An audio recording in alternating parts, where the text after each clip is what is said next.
Buenas noches con todos, buenas noches.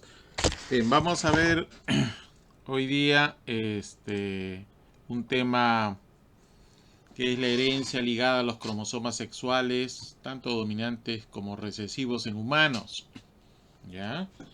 Eh, Hemos estado viendo hasta ahora todo el tema de genes ubicados en los cromosomas autosómicos. Pero ¿qué va a pasar cuando tenemos estos genes ubicados en los cromosomas sexuales? ¿Y cuáles son los cromosomas sexuales? Pues el cromosoma X y el cromosoma Y, ¿no? Que ya sabemos, la parte femenina tiene dos cromosomas X y la parte femenina, la parte masculina tiene un cromosoma X y un cromosoma Y, y la parte femenina dos cromosomas X en el caso de mamíferos. Bien, sabemos que el tema de la determinación del sexo es por parte del hombre. Es el hombre quien porta dos tipos de cromosomas, ¿no? El cromosoma X y Y en el caso de espermatozoides, que son células haploides, ¿no? Y la parte femenina solamente es el cromosoma X, ¿no? No hay más que una sola versión, ¿ok? Solamente tenemos una sola versión. Y esto hace una diferencia cuando los genes están ubicados en estos cromosomas. Lo vamos a ver, ¿no? Ahí tenemos una diferencia de tamaño, no sé si se logra ver, ¿no? Una diferencia de tamaño, ¿no? Físico, mucho más grande el cromosoma X con respecto al cromosoma Y. Y esto determina que haya genes que solamente lo tiene el cromosoma X. ¿Ok?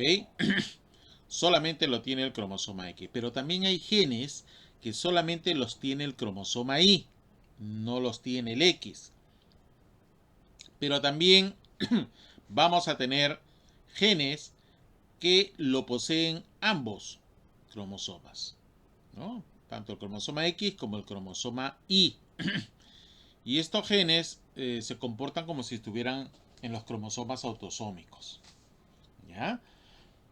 Esas son digamos, las tres diferencias que vamos a observar nosotros con respecto a los cromosomas autosómicos, cuando los genes están en los cromosomas autosómicos, ¿no? Bien. Eh, ¿Qué pasa cuando los genes están ubicados en el cromosoma X? ¿No? Nosotros vamos a observar, ¿no? Que si tenemos un gen con dos alelos diferentes, ¿no? Tenemos un gen con dos alelos diferentes, vamos a observar nosotros, ¿no?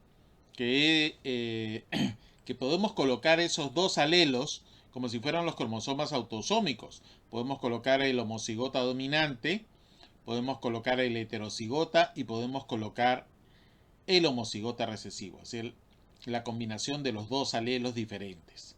Pero ¿qué va a pasar en el hombre? En el hombre, como este gen no está en el cromosoma Y, no podemos colocar los dos alelos. Por lo tanto, solamente va a haber una versión, ¿no? Que es justamente uno solo de los alelos. O puede ser el A mayúscula en este caso o el A minúscula, ¿no? Entonces, ahí nosotros vamos a tener justamente una gran diferencia, ¿ya? Para los fenotipos que se van a dar cuando estos genes están ubicados en el cromosoma sexual X, ¿ya? Uno de los más conocidos es cuando los genes tienen un tipo de herencia ligada al cromosoma X de tipo recesivo. Los más conocidos son el daltonismo y la hemofilia, que ya hemos hablado, ¿no?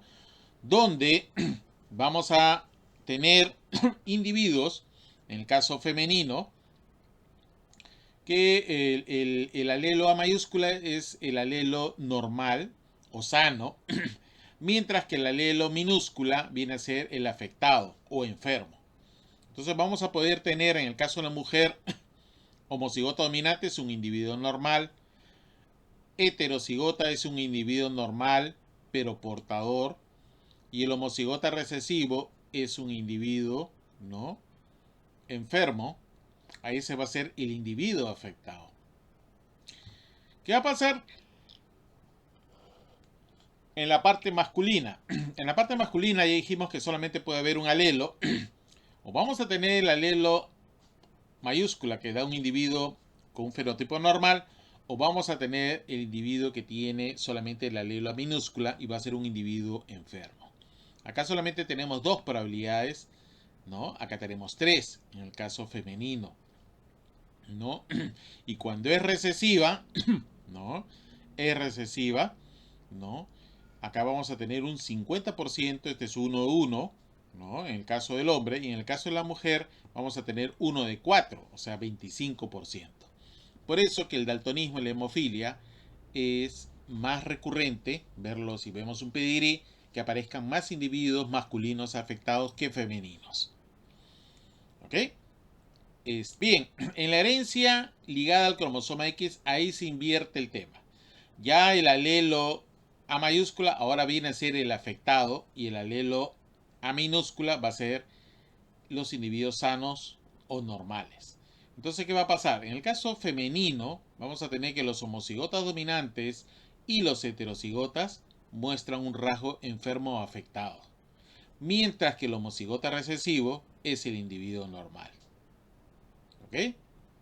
En el caso del hombre, sigue manteniéndose enfermos y normales en un 50%, pero acá el tema está que el alelo A mayúscula ahora es el afectado, mientras que la minúscula es el individuo normal. O sea, se invierte con relación a la herencia ligada al cromosoma X cuando es recesiva. ¿Ya? Pero sigue manteniéndose la misma proporción, porque solamente podemos colocar un solo alelo a la vez, debido a que el cromosoma Y no tiene el gen.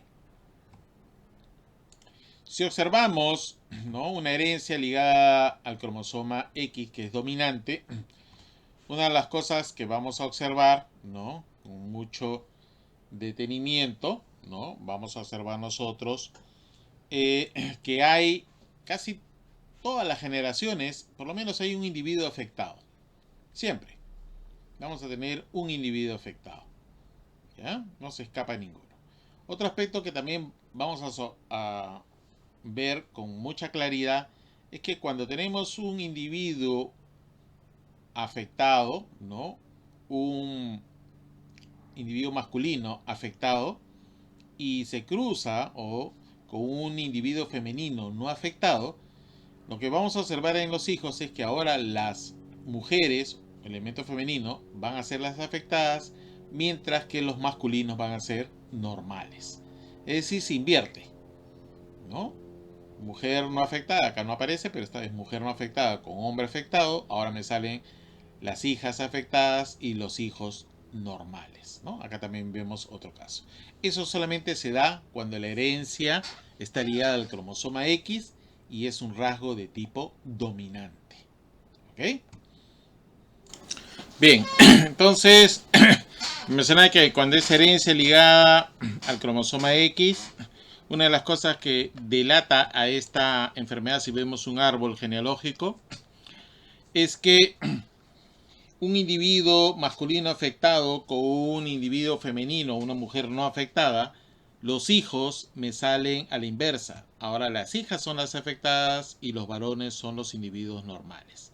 Esa es característica de una herencia ligada, ¿no? Una herencia ligada al cromosoma X de tipo dominante, ¿ya? Ese es un tipo, ¿no?, es una herencia ligada al cromosoma X de tipo dominante, ¿no? Que lo vamos a arreglar acá, ¿no? O dominante, como quieran, herencia dominante, ¿no? Ok. Ese es típico. Lo vamos a observar nosotros y nos damos cuenta que es esta forma de herencia. ¿Qué enfermedades hay? Bueno, hay una de ellas, se llama el síndrome de Rett. Son individuos, mayormente son las mujeres las que presentan.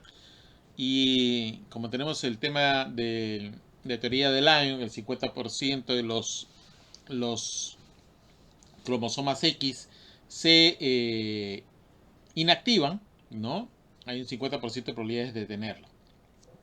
En el caso de varones, para los varones esta herencia dominante es letal. ¿Ya? Es letal. En el caso de las niñas hay un 50% de probabilidades.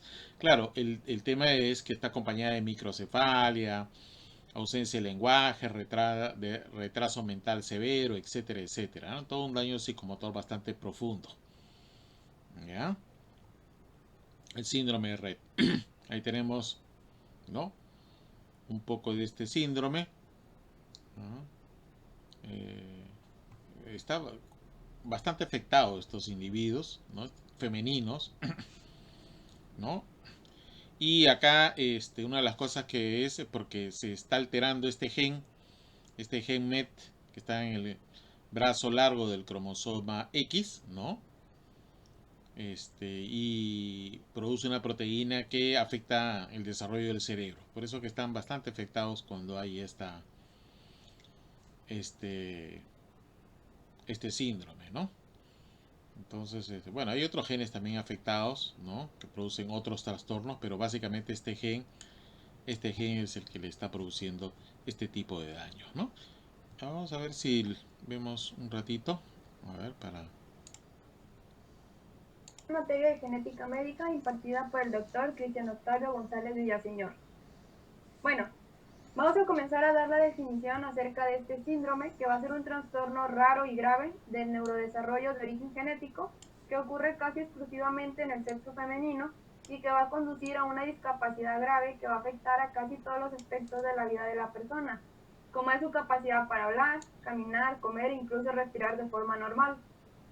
Un aspecto importante o de importancia a mencionar es que este síndrome fue descubierto en 1966 por el doctor Andreas Rett. Bueno, en cuanto a su etiología, vamos a tener que este síndrome va a ser producido por una mutación en el gen MECP2 que se va a encontrar localizado en el cromosoma X en el brazo largo o Q en la región 28. Vamos a tener que del 90 al 95% de las personas con este síndrome van a tener la mutación en el gen y aproximadamente el 5% no va a tener la mutación presente o no se va a detectar. Por tanto, vamos a tener que este gen que les acabo de mencionar se va a encargar de codificar una proteína necesaria para el desarrollo del sistema nervioso. Cuando llegue a existir una mutación en este gen, pues van a comenzar a producirse alteraciones en la producción de esta proteína, ya sea que se comiencen a producir cantidades insuficientes de la proteína o que la proteína esté dañada y no se pueda utilizar por el organismo. Es de esta manera que van a comenzar a presentarse las manifestaciones clínicas características del síndrome de Rett, que más adelante les iré mencionando. Bueno, vamos a tener algo aquí que destacar y es de suma importancia, es que la mayoría de los casos, aproximadamente el 99%, van a surgir de una manera espontánea. Van a ser mutaciones en el gen que van a ser consideradas de novo. ¿A qué me refiero con esto? Bueno, las mutaciones de novo van a ser una alteración genética que se va a presentar por primera vez en un miembro de una familia.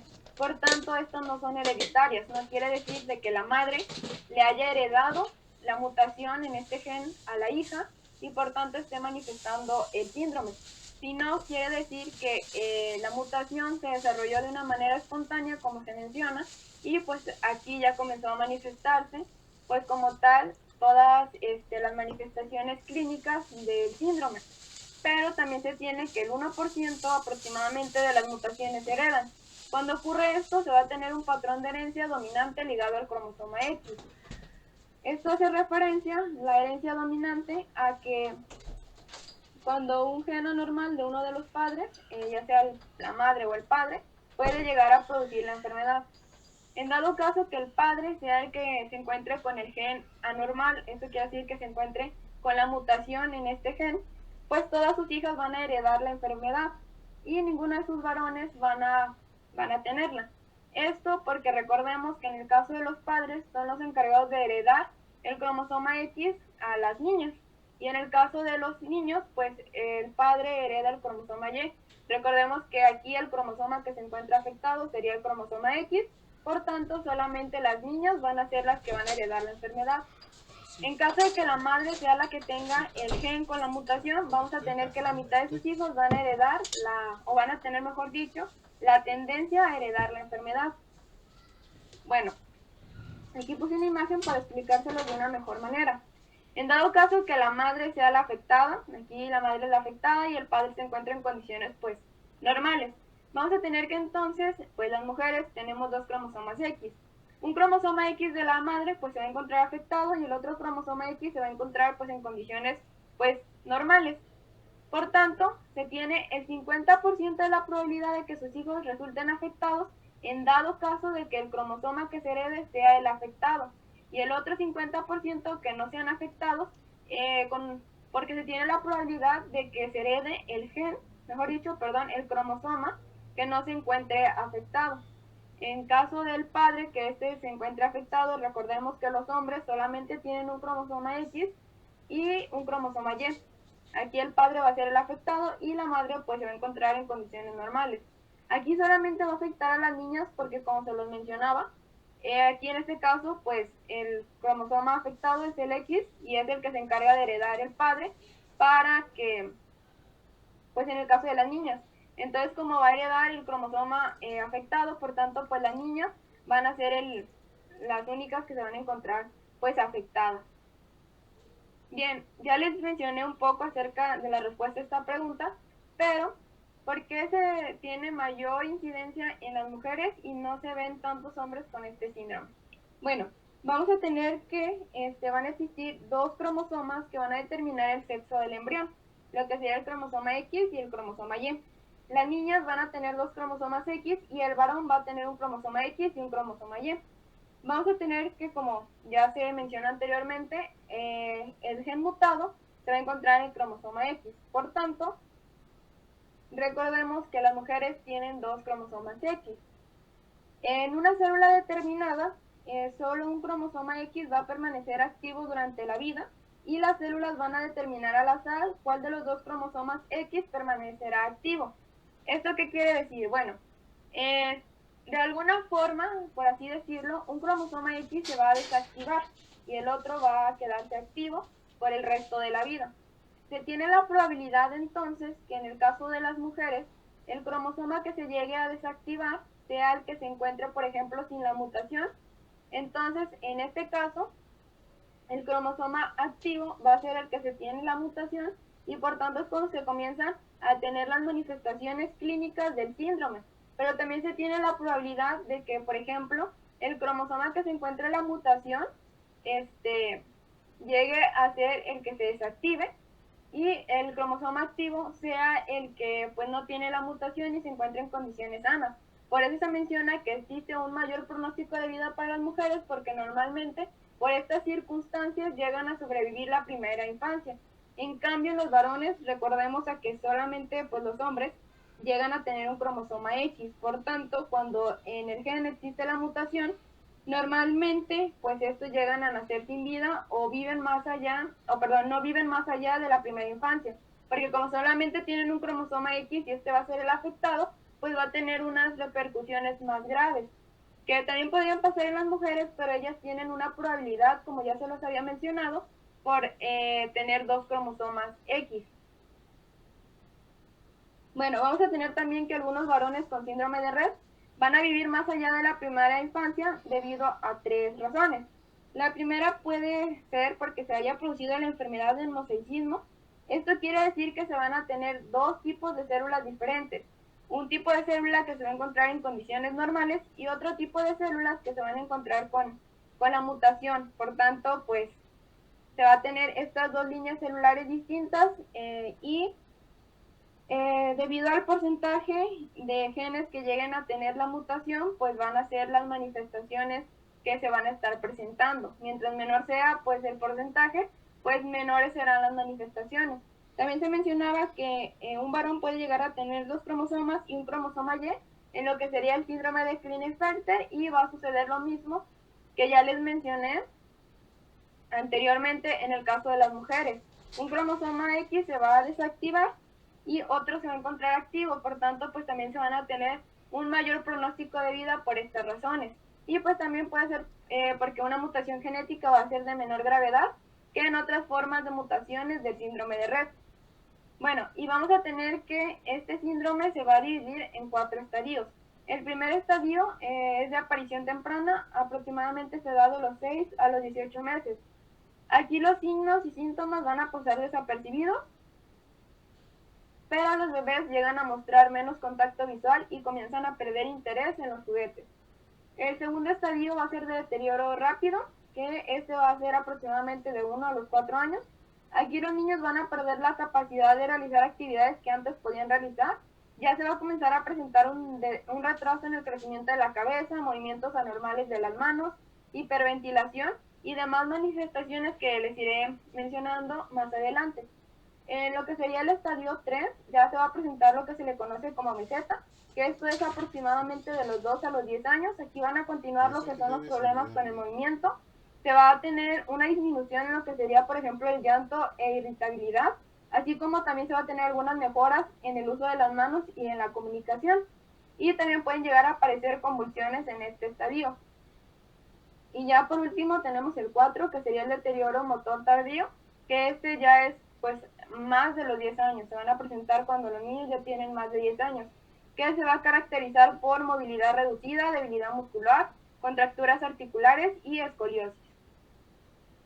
En cuanto a la epidemiología, vamos a tener que va a afectar especialmente a las niñas, por lo que ya les mencioné anteriormente. Va a tener una prevalencia de 1 por cada 10.000 nacimientos y estas mutaciones aleatorias no suelen ser hereditarias ni transmitirse de generación en generación. En cuanto a la esperanza de vida, vamos a tener que una proporción de pacientes llegan a la vida adulta aproximadamente a los 40 años, pero normalmente la esperanza de vida puede llegar a reducirse porque los pacientes pueden llegar a presentar problemas cardíacos o otras complicaciones de salud. En cuanto a las manifestaciones clínicas, vamos a tener que se va a presentar la microcefalia. Esto hace referencia a que se va a tener una disminución en el tamaño de la cabeza. Aquí se puso una imagen en donde se puede ver la comparación. Este sería un niño con microcefalia y un niño pues en condiciones normales. Se puede observar la disminución del tamaño de su cabeza. También se van a tener las estereotipios, que estos van a ser movimientos involuntarios, coordinados y rítmicos que se van a realizar de una forma idéntica en cada repetición. También se van a tener las convulsiones, la escoliosis, que la escoliosis va a ser la curvatura normal de la columna vertebral. Aquí se puede observar cómo se encuentra como desviado. Y también se van a tener ansiedad y problemas conductuales. Esto hace referencia a que puede ir desde que los niños no se lleguen a sentir cómodos en situaciones o lugares nuevos, o algunas características de las personas que llegan a tener autismo, como puede ser la falta de contacto visual con otras personas.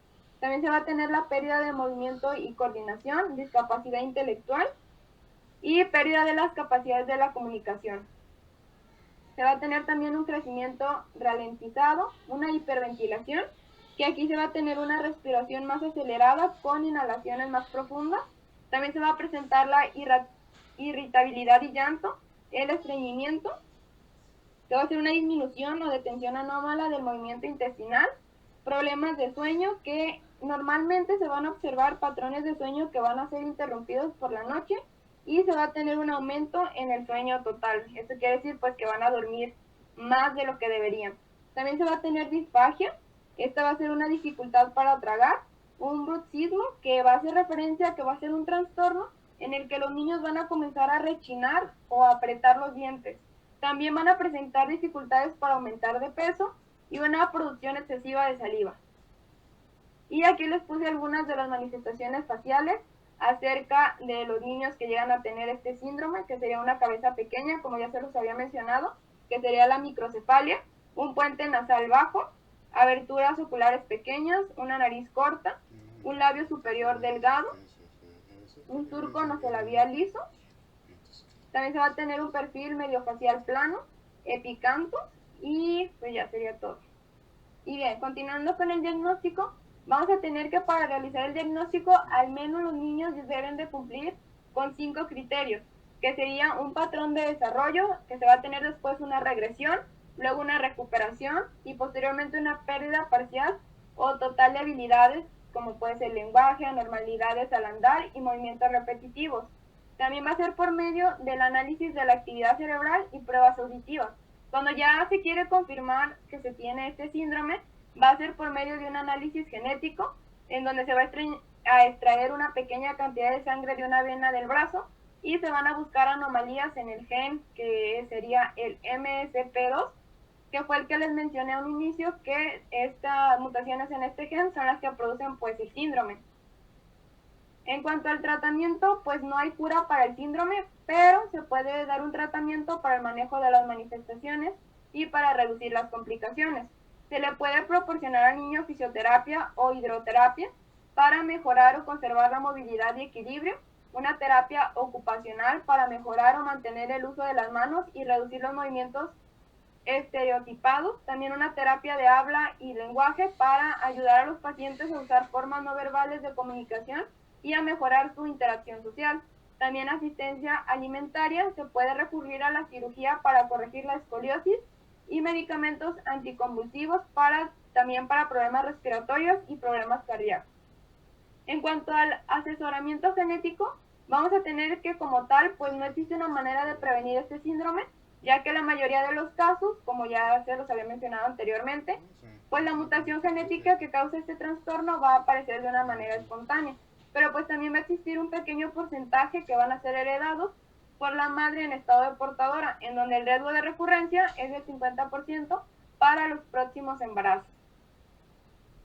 Y bueno, esto sería todo de mi parte. Aquí les dejo las referencias que utilicé. Y pues muchas gracias. Los invito a que se suscriban. ¿No? Están, bueno, ya lo explicaron en el video. Si lo queremos ver un poquito con más detalle, hay toda una sintomatología bastante clara. Una de las cositas que llama la atención es estas famosas caminadas de bailarina de ballet. Caminada de bailarina de ballet, ¿no? Entonces, eso estamos tratando de manejarlo y verlo para un tema de diagnóstico temprano, ¿no? Como le dije, este gen es el más afectado, que produce el daño en el cerebro, básicamente, ¿no? Ya está. Ustedes van a notar una de las características es de que algunas generaciones no tienen afectados, no hay individuos afectados. Es típico por temas mendelianos que este rasgo se traslapa una generación y luego vuelve a aparecer en las siguientes generaciones, ¿no? Y lo que vamos a observar es que generalmente pues hay individuos portadores que están jugando ahí. Y sobre todo cuando, como les dije, ¿no? Se esconde una o más generaciones y luego aparece, ¿no? Afectando mayormente a individuos masculinos, ¿no? ¿Ok? ¿No? Entonces, la única forma, ¿no? de que no aparezcan, bueno, es acá está, ¿no? Ahí tenemos, bueno, pues, individuos que son sanos, siempre van a haber individuos sanos. Es una característica de este carácter recesivo ligado al cromosoma X, ¿ya? Ahí tenemos daltonismo, tenemos hemofilia, ¿ya? Ok. Tenemos daltonismo, tenemos hemofilia. Así que son los más conocidos. Ya saben que en el problema del daltónico no diferencia el color rojo del verde. Los semáforos es un problema y el hemofílico también con el tema de la coagulación de la sangre, ¿no? Son los más conocidos. Ya sabemos, hay más hombres hemofílicos, mujeres hemofílicas, muy raro, realmente hay un tema de letalidad ahí, ¿no? Ya está bastante identificado esta hemofilia también para estos individuos.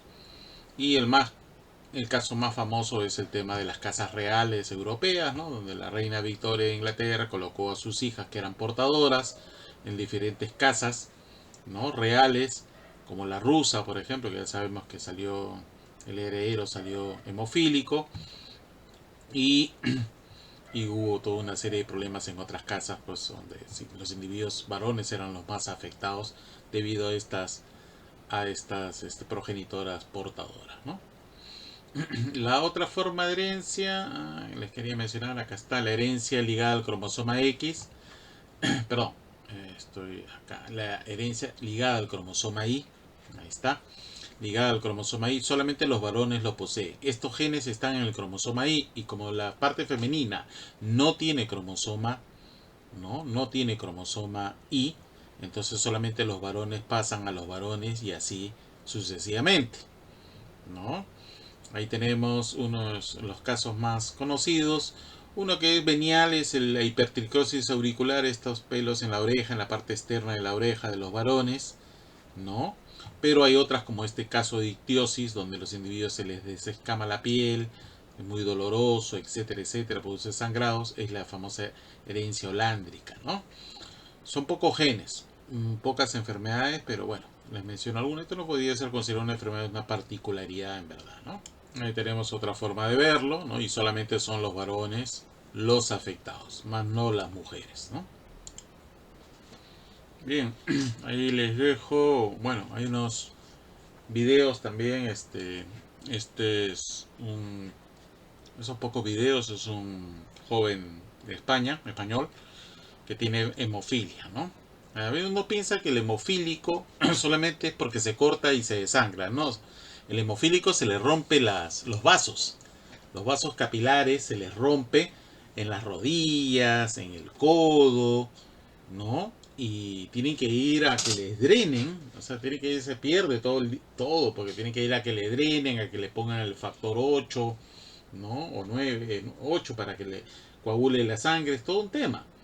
O sea, no es que solamente porque se corta puede ser un accidente, no, es porque se le rompe las venas, se le pone una fragilidad y es como una cañería, imagínense que está cruzando la pared de una casa, en una cañería que se rompe la cañería, comienza a filtrar y se moja toda la pared. Algo así le pasa al hemofílico, ¿no? Les dejo este video para que los puedan ver con calma, casos reales, otros videos más, a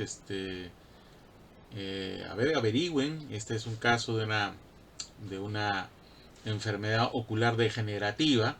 Van a darse cuenta, ustedes viendo la película, cómo va la forma de herencia, ¿no? Y a quiénes afecta más, ¿ya? Y no sé si les dejé de la máscara, el de Rocky Dennis. Tenía un tema, una enfermedad muy rara, muy rarísima, displasia craneoidioficiaria. Y todas estas fueron películas que fueron llevadas a la cinematografía y que son pocas en verdaderamente de enfermedades hereditarias en humanos. ¿Ok? Algunos videos